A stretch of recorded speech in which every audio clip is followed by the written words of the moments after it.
Olá pessoal, sejam bem-vindos. Na aula de hoje vamos falar sobre capitalização composta.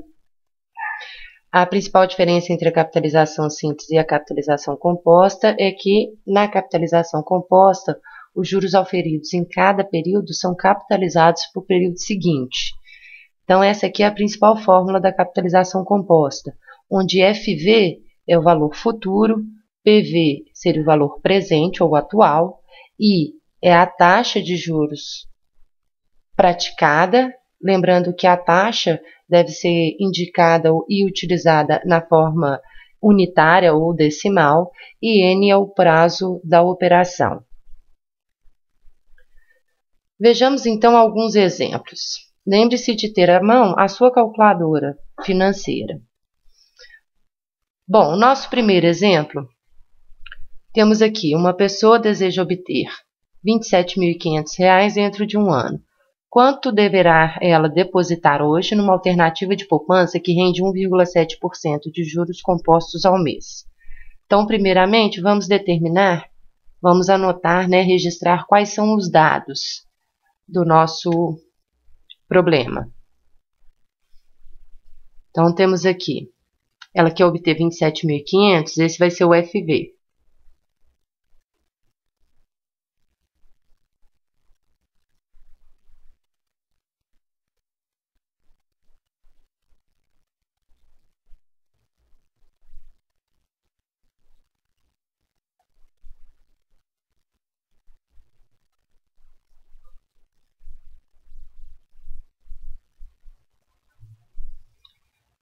Bom, prazo de um ano, então N igual a 12 meses, já que taxa e prazo tem que ter a mesma unidade de tempo. A taxa de juros é 1,7% ao mês e pede para que a gente determine o valor presente, ou seja, quanto ela deve aplicar hoje. Bom, nós vamos usar HP para fazer esse cálculo direto, é bem simples. Então, tomando aqui a sua calculadora financeira, a primeira coisa, observe se a sua calculadora aparece no visor esse Czinho. Caso não esteja aparecendo, não possa ser visualizado, STO, EX, inclui ou tira esse Czinho. Essa função, simbolizada pelo Czinho aqui no visor, ela define a forma de cálculo dos juros para períodos não inteiros na calculadora.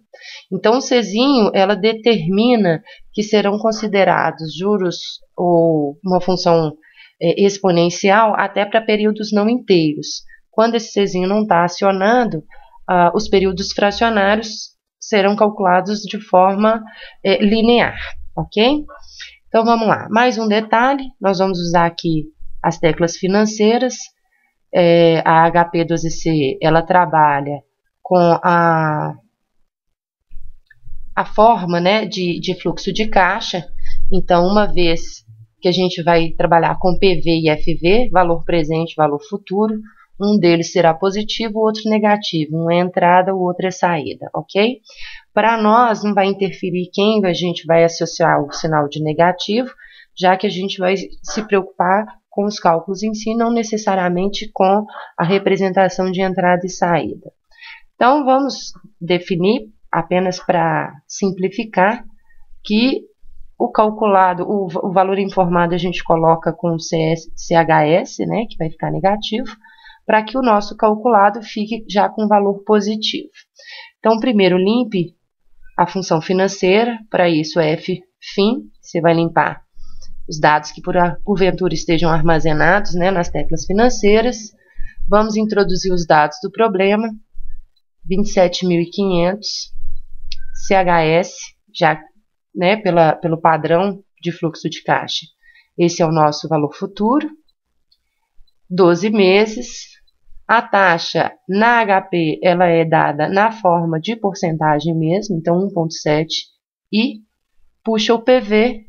Esse vai ser o valor presente, ou seja, o valor que será depositado, que vai produzir aquele montante.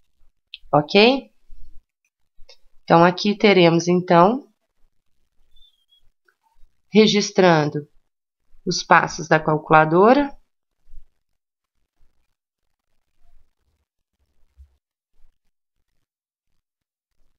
O CHS troca o sinal.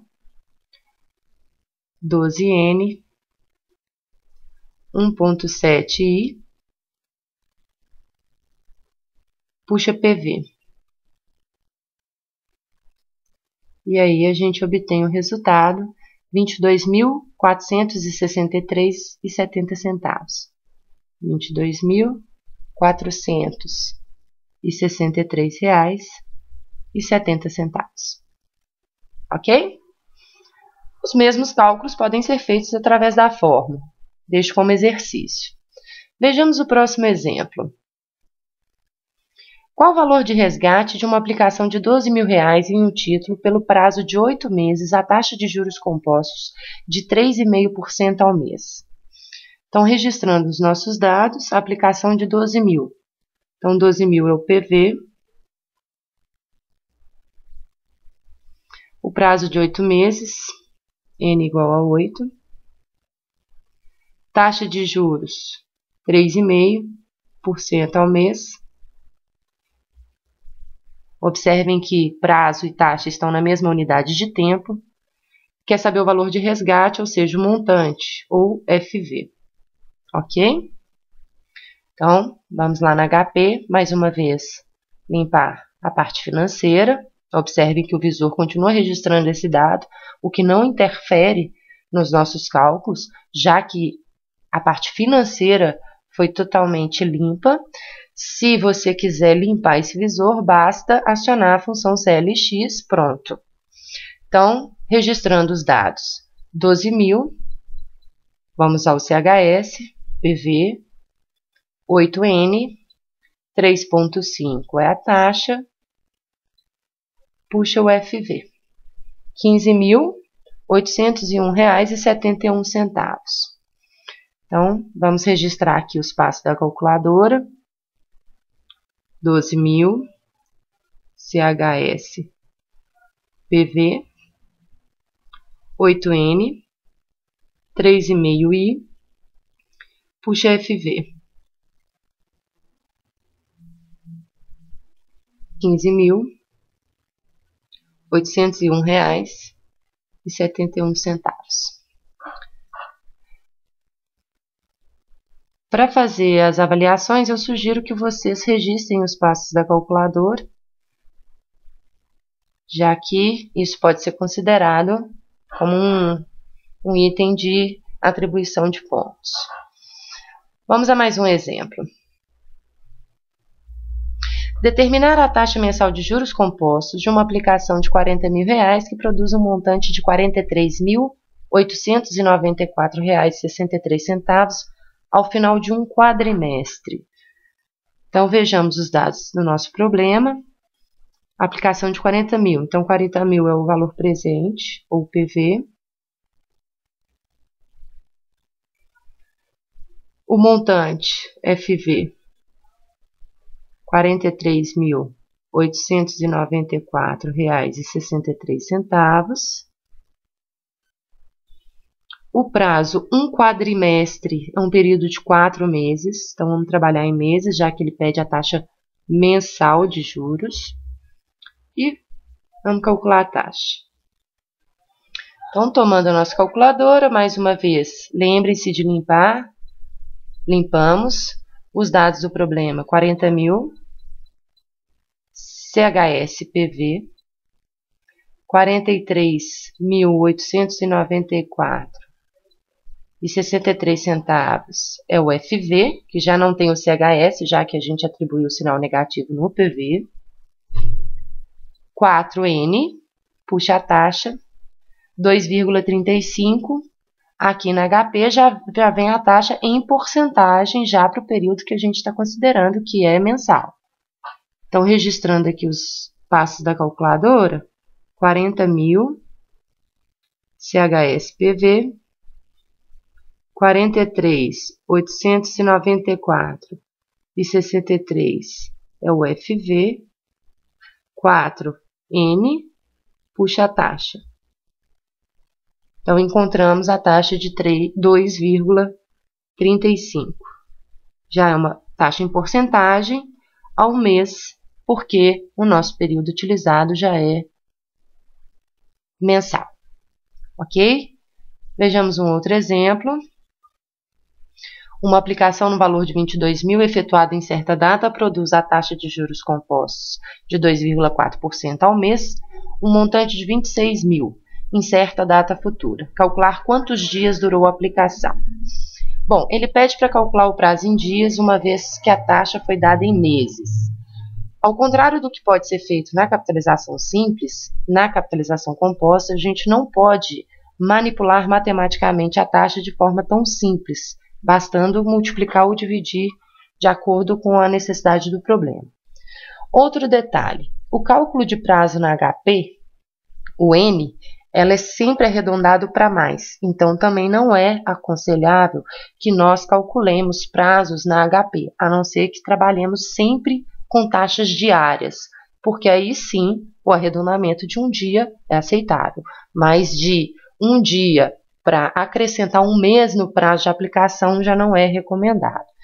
Então, vamos calcular o resultado desse problema usando a fórmula dos juros compostos. Vamos isolar o N, já que a nossa taxa tem meses e a gente quer a aplicação em dias.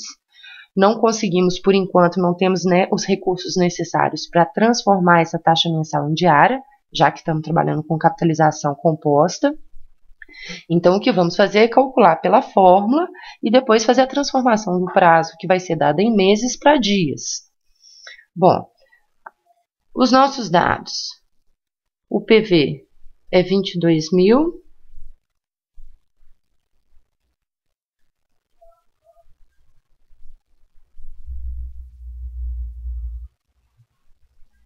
Taxa de juros, 2,4% ao mês. O nosso FV, ou montante, né? 26.000. Pede para que a gente determine o prazo. Então, já que vamos usar a taxa mensal, o prazo será obtido em meses e então faremos a transformação desse prazo em meses para dias. Vamos trabalhar com a fórmula do montante na capitalização composta, FV é PV, que multiplica 1 mais a taxa elevada a N. Então, vamos manipular a fórmula de maneira a obter o prazo N. Então, aqui nós vamos fazer o seguinte. Então, vou deixar 1 mais I elevado a N em um lado da igualdade, vou ter FV sobre PV do outro lado. Para descer com esse expoente, nós vamos aplicar LN. Então, LN é o logaritmo natural, né? De 1 mais I elevado a N é igual a LN de FV sobre PV. Usando propriedade logaritmo, o expoente ele pode passar para frente desse logaritmo, multiplicando.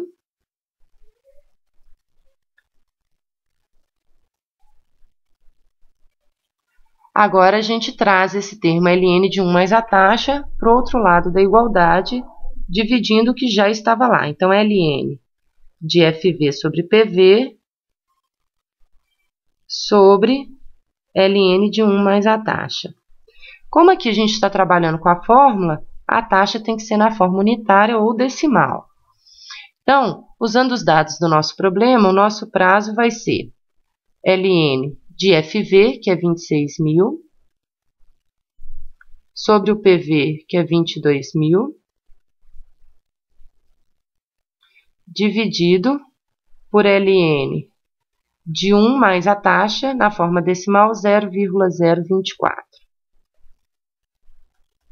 Então, vamos lá, fazendo o cálculo. Então, primeiro vamos fazer a divisão do 26.000 pelo 22.000. 26.000, enter. 22.000, divide. Vamos calcular o LN desse resultado. É uma função em azul associada à tecla porcentagem T. Então, aqui está o resultado do numerador, a parte de cima. Deixemos esse valor armazenado. Agora, vamos calcular o LN de 1,024. Então, 1,024, novamente GLN, E agora vamos fazer a divisão. 7,04. Esse período está em meses, já que a taxa foi dada em meses. Para transformar esse prazo em dias, como cada mês, né, no ano comercial tem 30 dias, basta multiplicar por 30. Então, 30 vezes, sempre arredondando para mais, para evitar que o montante fique inferior ao mínimo, que foi de 26 mil. Então, mesmo dando 211,3, a gente vai considerar 212, isso é um padrão, tá? Então, aproximadamente 212 dias.